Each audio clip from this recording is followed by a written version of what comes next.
প্রিয় শিক্ষার্থী বন্ধুরা, তোমরা সবাই কেমন আছো? আশা করি তোমরা সবাই অনেক ভালো আছো। আমি অমৃত সরকার। আজকে তোমাদের ফিজিক্সের চ্যাপ্টার 3 এর একটি বোর্ড কোশ্চেন, ঢাকা বোর্ড 2025 এর বোর্ডে যে প্রশ্নটি এসেছিল এই বল অধ্যায় থেকে, সেটা আমি আজকে তোমাদের সমাধান করে দেখাবো। তো এই বোর্ডে প্রশ্নটি কি এসেছিল ঢাকা বোর্ডের 2025-এ, সেটা অবশ্যই তোমরা এখন দেখতে পাচ্ছ, আমি স্ক্রিনে তোমাদের দেখিয়েছি। তো দেখো কি বলেছে। ক নং প্রশ্নে কি বলেছে? ক নং প্রশ্ন বলেছে জড়তা কাকে বলে। জড়তা কাকে বলে? জড়তা হচ্ছে একটি বস্তু যে অবস্থায় আছে চিরকাল সেই অবস্থায় থাকতে চাওয়ার প্রবণতা বা ধর্মকে বলে হচ্ছে জড়তা। সেটা তো তোমরা জানো। দেখো, একটা সাপোজ তোমাদের বোঝায়। এটা হচ্ছে ক্যালকুলেটর। এটা যদি এখানে এই অবস্থায় রয়েছে, আমার হাতের উপরে রয়েছে। এখন যদি এটাকে আমরা না সরাই, এটাকে যদি আমি এখন না সরাই, তাহলে কিন্তু এটা এখানে থাকবে। এটা কিন্তু এখানে থাকবে, এটা কিন্তু অন্য স্থানে যেতে পারবে না। আবার যদি আমি এটাকে নিয়ে আমার মাথার উপরে রাখি, তাহলে কিন্তু এটা মাথার উপরে থাকবে। কিন্তু এটা কিন্তু কি হবে না, অন্য জায়গায় যেতে পারবে না, শুধু এটি স্থির থাকতে চাবে। ঠিক একইভাবে যদি একটি গাড়িকে যদি তুমি চাও, ওর কিন্তু যদি গতিশীল থাকে, কোনো গতিশীল বস্তু যদি কি চাবে, চিরকাল গতিশীল থাকতে চাবে। যদি তুমি ওটাকে ব্রেক না করো, সে কিন্তু গতিশীল থাকতে চাবে। তাই বোঝানো হয়েছে যে কোনো স্থির বস্তু চিরকাল স্থির থাকতে চাওয়া এবং কোনো গতিশীল বস্তু চিরকাল গতিশীল থাকতে চাওয়ার প্রবণতাকেই জড়তা বলে। আশা করি তোমরা এই জড়তা কি সেটা তোমরা বুঝতে পেরেছো, এবং ঢাকা বোর্ড 2025-এর ক নংটা তোমরা বুঝতে পেরেছো। এখন হচ্ছে খ নংয়ে কি বলেছে যে ঘর্ষণ একটি কি প্রয়োজনীয় উপদ্রব। ঘর্ষণ একটি প্রয়োজনীয় উপদ্রব। এখন দেখো, এই ঘর্ষণ কিন্তু আমাদের জন্য, তোমরা কিন্তু অবশ্যই প্রশ্নটা স্ক্রিনে দেখতে পাচ্ছ। তো দেখো, আমি এটা লিখে দেখাচ্ছি না কেন, এটা লিখলে তোমাদের বোঝার অনেক অসুবিধা হতো বলে আমি এটা এভাবেই বোঝাচ্ছি। তো দেখো, ঘর্ষণ কি? ঘর্ষণ হচ্ছে, আবার আমি ক্যালকুলেটর নিচ্ছি। এই যে দেখো, এটা ঘর্ষণ কি? ঘর্ষণ হচ্ছে এইভাবে যে নিচ্ছি, এটা কিন্তু আমার হাতের সাথে একটা বাধা পাচ্ছে। বাধা পাচ্ছে না? অবশ্যই বাধা পাচ্ছে। এই বাধা পাওয়াকেই বলা হচ্ছে ঘর্ষণ। এখানে এই ক্যালকুলেটরের সাথে আমাদের হাতের একটা যে ঘর্ষণ আছে, সেটাই ঘর্ষণ। ঘর্ষণের কারণে এটা কিন্তু পিছলে যাচ্ছে না। ঘর্ষণের কারণে কি হচ্ছে, এটা পিছলে যাচ্ছে না। ঘর্ষণ না থাকলে এটা কিন্তু পিছলে পড়ে যেত। এটাই কিন্তু ঘর্ষণ, ঠিক আছে? ঠিক একইভাবে আমরা ঘর্ষণ কিন্তু আমাদের জন্য খুবই কি একটি খারাপ দিক। কেননা ঘর্ষণ খারাপ দিকও আছে, তা সত্ত্বেও এটা আমাদের জন্য খুবই উপকারী। ঘর্ষণের অপ্রয়োজনীয় দিক আছে, কিন্তু এটা আমাদের জন্য প্রয়োজনীয় দিকও। কি দিক দিয়ে অপ্রয়োজনীয় দিক? অপ্রয়োজনীয় দিক দিয়ে দেখতে গেলে, আমরা যখন জুতা পরি, জুতা কিন্তু অনেক দিন পরতে পরতে এর নিচের জুতার নিচে যে খাঁজ কাটা থাকে, সেই খাঁজ কাটা কিন্তু আস্তে আস্তে কি হয়ে যায়, বিলীন হয়ে যায়। মানে কি, এটা ঘর্ষণ লাগতে লাগতে এটা কিন্তু উঠে যায়। ঠিক একইভাবে গাড়ির চাকা যদি খাঁজ কাটা থাকে, সেটা কিন্তু উঠে যায়। এটা কিন্তু ঘর্ষণের ফলে ঘর্ষণ একটি অপ্রয়োজনীয় দিক। ঠিক একইভাবে আমরা কিন্তু ঘর্ষণের কিন্তু একটি প্রয়োজনীয় দিক অনেক। এই ঘর্ষণের ফলে আমরা কি করতে পারছি, হাঁটতে পারছি। এই দেখো, এটা হচ্ছে আমাদের পেছে দেওয়াল। এই দেওয়ালে কি করতে পারি, আমরা এই সিমেন্টের মাধ্যমে কিন্তু আমরা দেওয়ালটা রাখতে পেরেছি। একটি বিল্ডিং বা দালান কোঠা তুমি যদি দাঁড় করো, তাহলে কিন্তু ইট কি হবে, ইট একটির পর একটি যখন দিবে, এটা কিন্তু ঘর্ষণের ফলেই একটির সাথে আরেকটি লেগে থাকবে। যদি ঘর্ষণ না থাকতো, তাহলে কিন্তু আমরা দালান কোঠা নির্মাণ করতে পারতাম না। আবার যদি আমরা লেখালেখি করি, আমরা যদি এই ঘর্ষণ না থাকতো, তাহলে কিন্তু আমরা খাতার মধ্যে লিখতে পারতাম না। ঠিক আছে?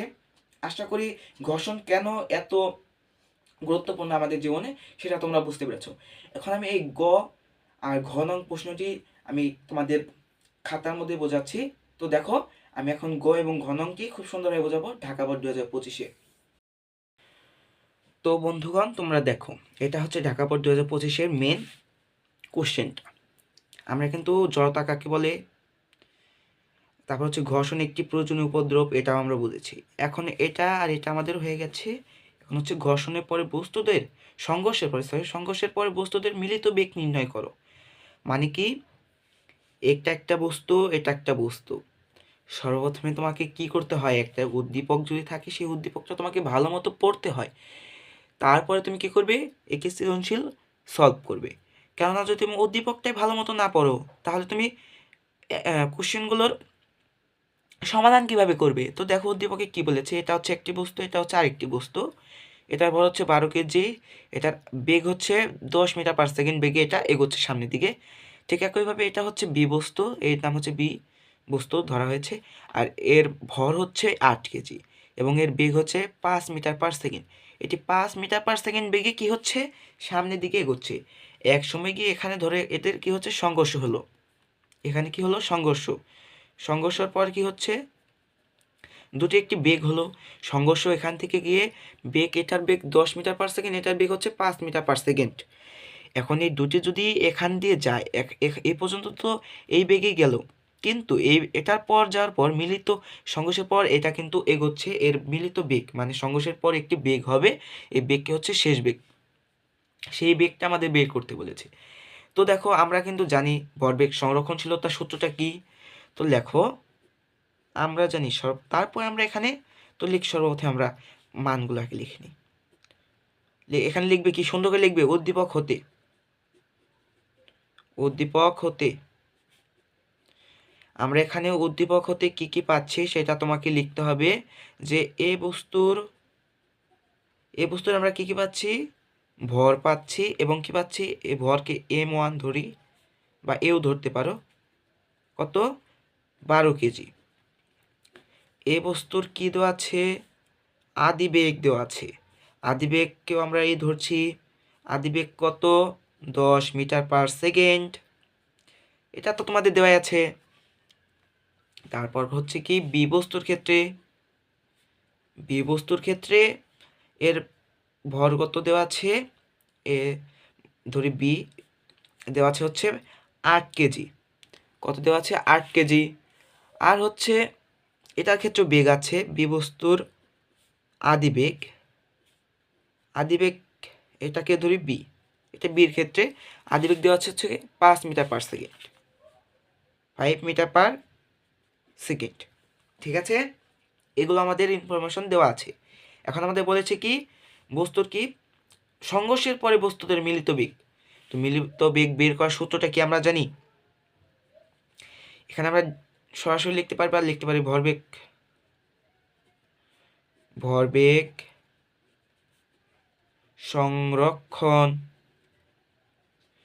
ভরবেগ সংরক্ষণশীলতা ইজিক্যাল টু কি, M1 U1 plus M2 U2। এই সূত্রটা তোমরা জানো, কারণ আমি এর আগেও কিন্তু আরেকটি প্রশ্নের বা একটি বোর্ডের সিলেট বোর্ড 2025-এর যে সলভটা করেছিলাম ভরবেগ সংরক্ষণশীলতা সূত্র নিয়ে, তো সেটাই তোমরা অবশ্যই সূত্রটা বুঝেছো। তো দেখো, M1 U1 plus M2 U2 divide by কি, M1 plus M2 into V, এটা আমাদের মেন সূত্রটা কি এটা। এখন দেখো এই সূত্র থেকে আমরা ভির মানটা পেতে পারি, এর ভি কিন্তু শেষ বেগ।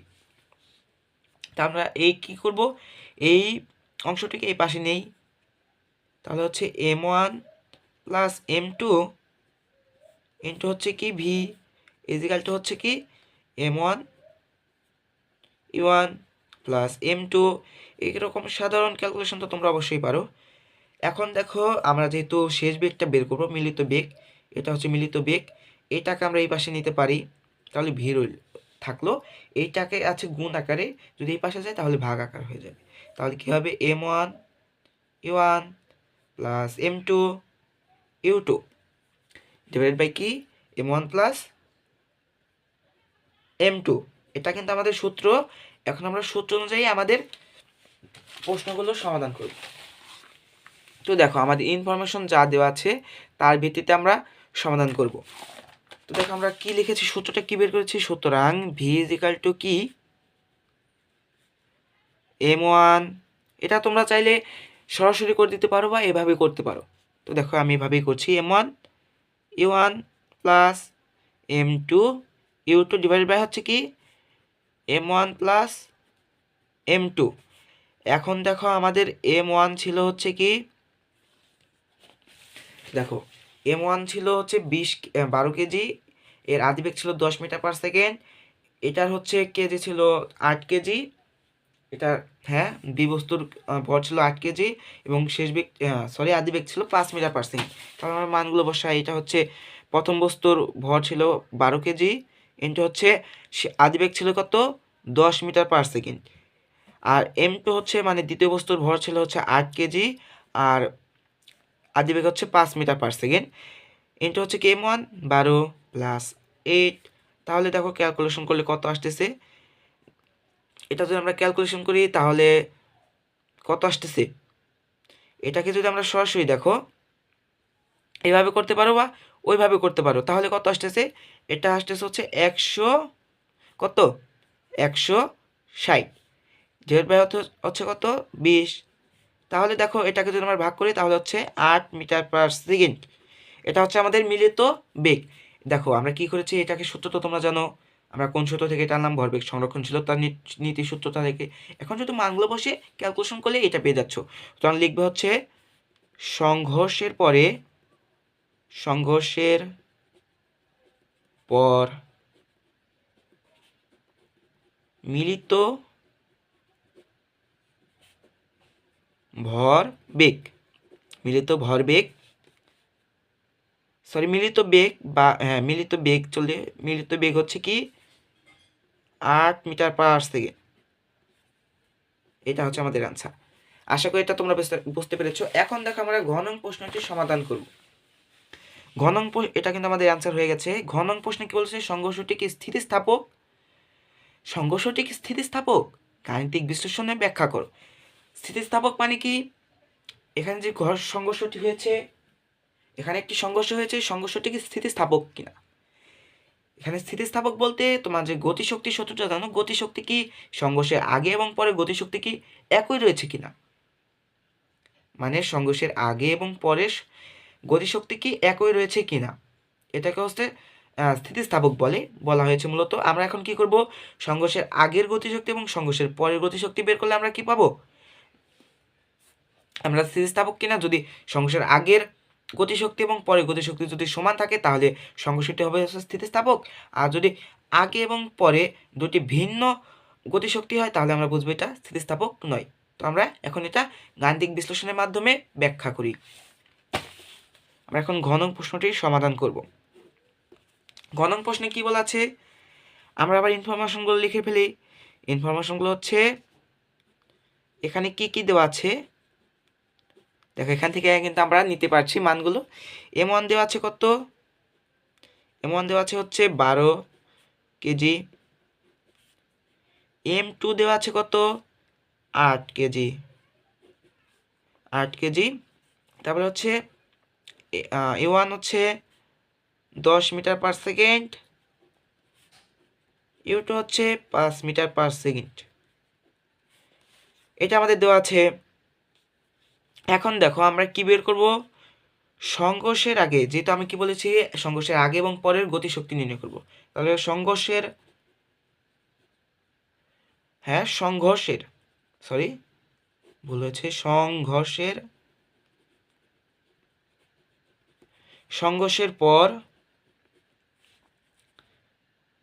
পর কি মিলিত গতিশক্তি, সংঘর্ষের পর গতিশক্তি লিখলেও চলবে, সংঘর্ষের পরে নয় আগে, সংঘর্ষের আগে গতি শক্তি। এখন দেখো গতিশক্তিকে টি ধরতে পারি, টিকে। এখন গতিশক্তি সূত্র কি, হাফ এম ইউ। এটা যেহেতু আদিবেগ নিয়ে আমরা কাজ করতেছি, তো এটা সংঘর্ষের আগে যেহেতু, তাহলে আদিবেগ নিয়ে আমরা কাজ করবো, তাহলে ইউ রাখলাম। এটা যেহেতু এখানে দুটি বস্তু, এটা হচ্ছে একটি, এটা হচ্ছে আরেকটি বস্তু, দুটির ক্ষেত্রে আমরা কি করবো প্লাস আরেকটি দেবো, যেহেতু এটাকে m1 ধরি, এটাকে u2 ধরি, a1 ধরি, ঠিক একইভাবে আমরা কি করবো দুটির ক্ষেত্রে যেহেতু বের করছি দুটি গতিশক্তি নির্ণয় করবো, তাহলে এটা হচ্ছে m2 u2। আমরা মানগুলো বসাই, m1 হচ্ছে 12, এটা হোল স্কোয়ার হবে m1 হাফ mv স্কোয়ার, ঠিক আছে। ইউ কত দেওয়া আছে, ইউ দেওয়া আছে হচ্ছে 10 হোল স্কোয়ার প্লাস হাফ, আবার হচ্ছে হাফ। m2 দেওয়া আছে কত 8 কেজি, মনে হচ্ছে কি ইউ হোল স্কোয়ার, তাহলে u2 হোল স্কোয়ার, তাহলে 5 হোল স্কোয়ার। দেখো এই পাঁচটাকে যদি আমরা ক্যালকুলেশন করলে আসতেছে হচ্ছে আমাদের 600, কত আসতেছে 600। আর এই পাঁচটাকে যদি আমরা ক্যালকুলেশন করি তাহলে আসতেছে হচ্ছে 100, মোট কত আসতেছে 700 জুল। গতিশক্তিকে জুল দ্বারা প্রকাশ করে, ঠিক ঠিক আছে, এটা হচ্ছে আমাদের সংঘর্ষের আগের গতিশক্তি হচ্ছে 700 জুল। এখন আমরা বের করবো হচ্ছে সংঘর্ষের পরের গতিশক্তি। তো দেখো সংঘর্ষের পরের গতিশক্তি কি,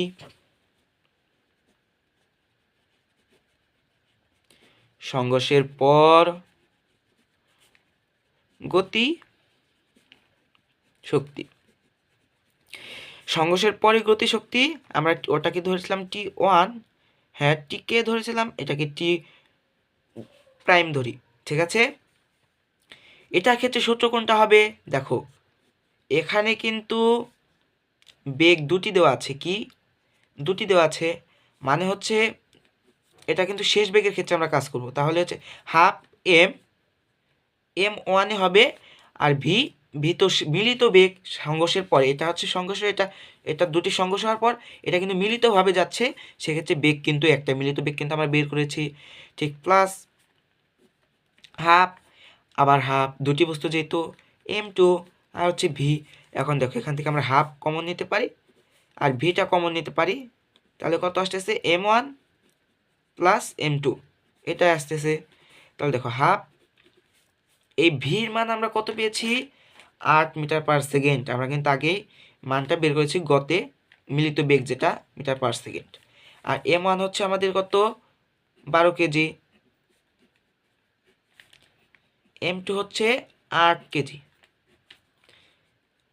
হ্যাঁ আমি এখানে মানটা বসালেই চলবে, এটা আমরা মানটা বসাই 8। এখন দেখো M1 কত, 12 কেজি, 12 প্লাস 8, দেখো এটাকে সরি, এটা হোল স্কোয়ার, এটা হোল স্কোয়ার হবে, তাহলে এটা হোল স্কোয়ার, এখানে হোল স্কোয়ার, এটা আমার হোল স্কোয়ারটা একটু মিস্টেক হয়ে যায়, তো এই সমস্যা নেই।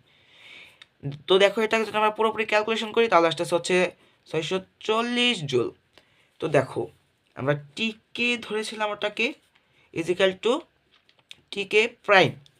এখন দেখো তুমি দেখো এটা হচ্ছে 700 আর এটা হচ্ছে 640, এখন কি দুটি কি গতিশক্তি কি সমান আছে, অবশ্যই সমান নেই, আর সময় না সমান না থাকলে কি গতিশক্তির সংরক্ষণশীলতার সূত্রটি মানে না, আর গতিশক্তি সংরক্ষণশীলতার সূত্র না মানলে কি এটা স্থিতিস্থাপক নয়, তাহলে এটাকে আমরা নট ইকুয়াল দিতে পারি। সুতরাং কি লিখবো, সংঘর্ষটি সংঘর্ষটি কি নয়, স্থিতিস্থাপক নয়, স্থিতিস্থাপক